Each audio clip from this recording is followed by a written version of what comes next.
আসসালামু আলাইকুম রহমতুল্লাহ। আজকে আমি যে ভিডিওটা তৈরি করলাম, এই ভিডিওটা সম্পূর্ণ আমার শ্রদ্ধেয় প্রিয় বোনদেরকে উদ্দেশ্য করে। পুরো ভিডিওটা তৈরি করছি মেয়েদেরকে উদ্দেশ্য করে।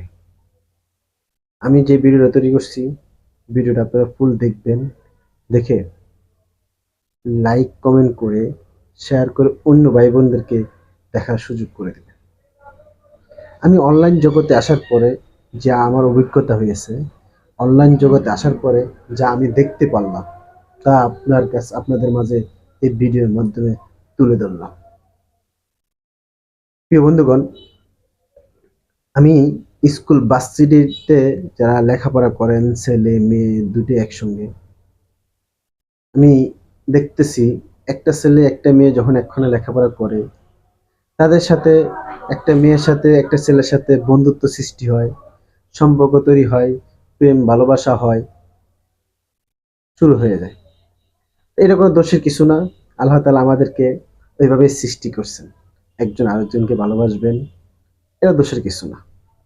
দোষের বিষয় যেটা হলো, আমি অনলাইন জগতে আসার পরে যা দেখতে পারলাম, একটা মেয়ের কাছে যখন একটা ছেলের কাছে যখন টাচ মোবাইল থাকে, ও হোয়াটসঅ্যাপ, মেসেঞ্জার, ইমো, বিভিন্ন অপশন ব্যবহার করার পরে তো এরকম সম্পর্ক যখন গড়ে ওঠে, কথা বলতে বলতে হঠাৎ একদিন ছেলে বলল, আমাকে তোমার একটা অশ্লীল একটা ফটো দাও।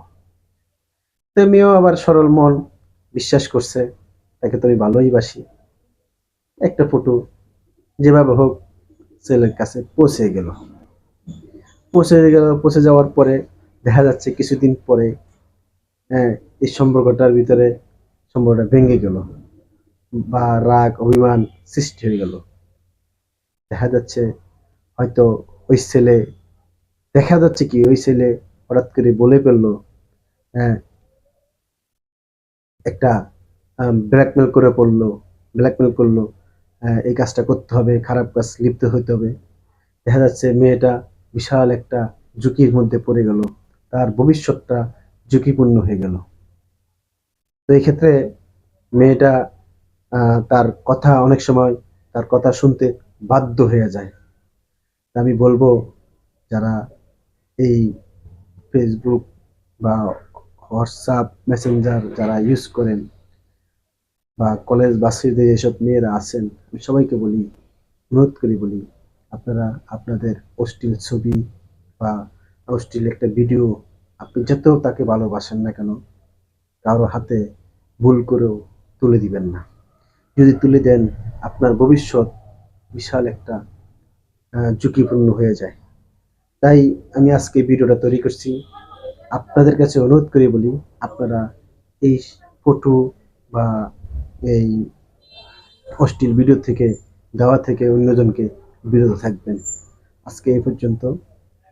আমি মেয়েদেরকে উদ্দেশ্য করে এই কথাটা বলছি। আমার কথার দ্বারা যদি কেউ যদি কষ্ট পেয়ে থাকেন, ক্ষমা দৃষ্টিতে দেখবেন।